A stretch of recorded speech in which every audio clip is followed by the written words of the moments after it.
السلام عليكم البنات، ان شاء الله تكونوا لاباس. اليوم ان شاء الله جبت لكم بقلاوه بلاباط فيلو بنينه بزاف وسهله وما تاخذش الوقت بزاف في التحضير. شوفوا الشكل تاعها، جات بزاف بنينه. نروحوا للمقادير. عندنا هنا 3 كيلات قاوقاو محمص ومرحي.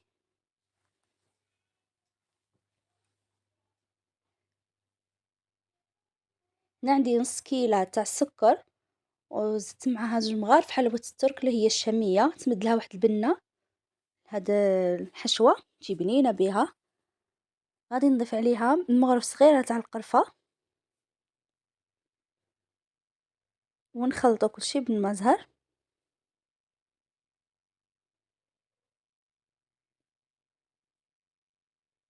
هذيك حلوى الترك نحلوها مليح في القوقاو مع السكر، نخلطو مليح.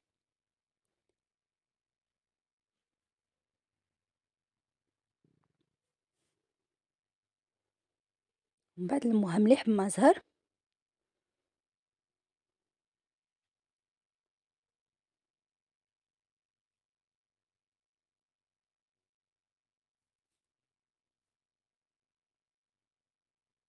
خلطوها مليح حتى داك السكر يدخل مليح مع القوقاو. حلوى الترك هذيك تذوب ونخليوها ترتاح.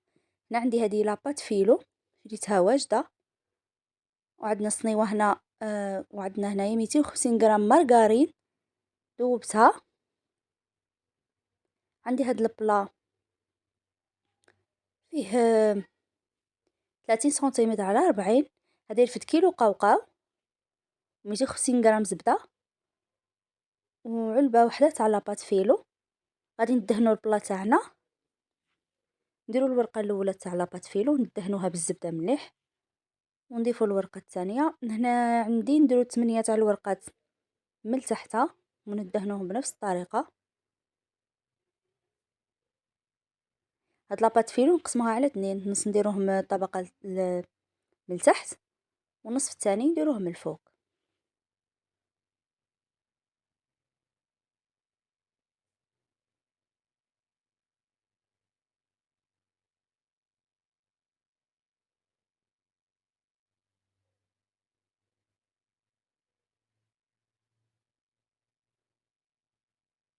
ندهنوهم كامل بنفس الطريقه.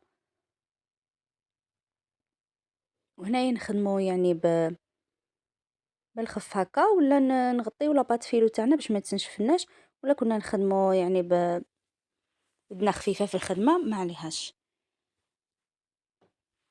نحلو لاباط فيلو هكا نخليوها قدامنا باش هكا تجينا الخدمه سهله. نكملو هكا ندهنو كاع مليح.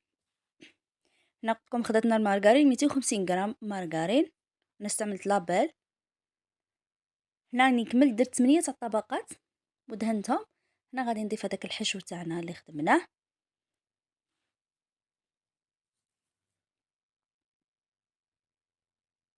هذيك حلوه التوك تمد لواحد البنه بزاف هايله. يعني الا كانت عندكم متوفره استعملوها، ولا ما كانتش شي ضروريه، ولكن تمد البنه في البقلاوه هذه. هكذا نسرحوا هذاك الحشو بالتساوي مليح هكا كما راكم تشوفوا. ونعاود نضيفوا ورقه لاباط فيلو هكا وندهنوا بنفس الطريقه اللي استعملناها في الاول. كملوا كاع الطبقات بنفس الطريقه. دائما هنا خليو ورقه شابه ديروها من الفوق، خليو ورقه شابه هكا ديروها من الفوق باش كي تقطعوا تكون شابه في الخدمه.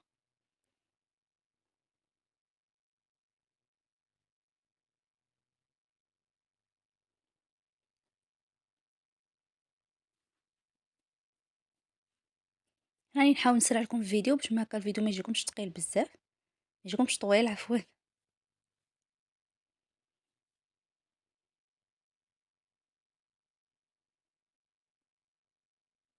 نحاول هنا نوريكم كاع الخطوات هكا باش تفهموا مليح.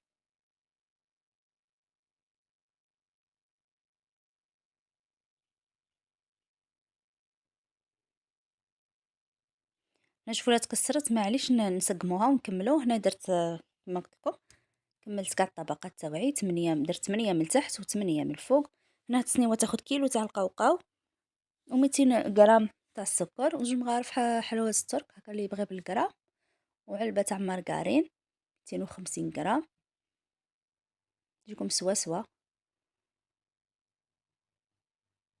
هنا الطبقة الأخيرة دهناها مليح، غادي ندخلو هادوك الأطراف نحاولو ندخلوهم هكا بالسكين، نحاولو ندخلوهم مع الجناب.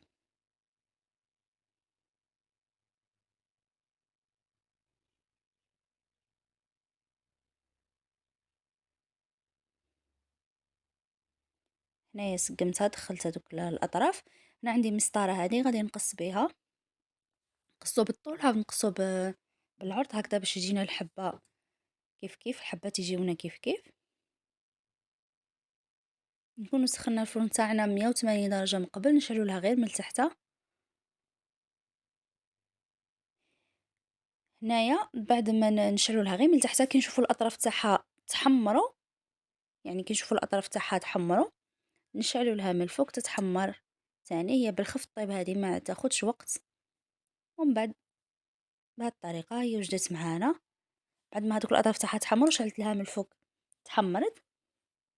هنا عندي كيلو تاع عسل، هذا المرجان، هذا البلا ياخد كيلو تاع العسل هكا تجيكم نيشان. غادي نعسلوها به بهذه الطريقة. هنا طريقة تزيين، كل وحدة كيش تبغي تزين تخليوها هكا ولا تزينوها.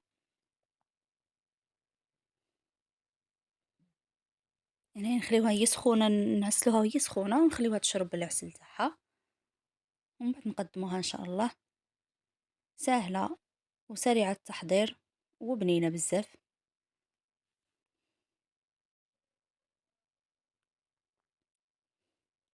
وهذا هو الشكل تاعها بعد ما طابتنا وعسلناها. الله الله، نتمنى هذا الفيديو يكون عجبكم. وهذيك حلوة تزيد لها واحد البنة.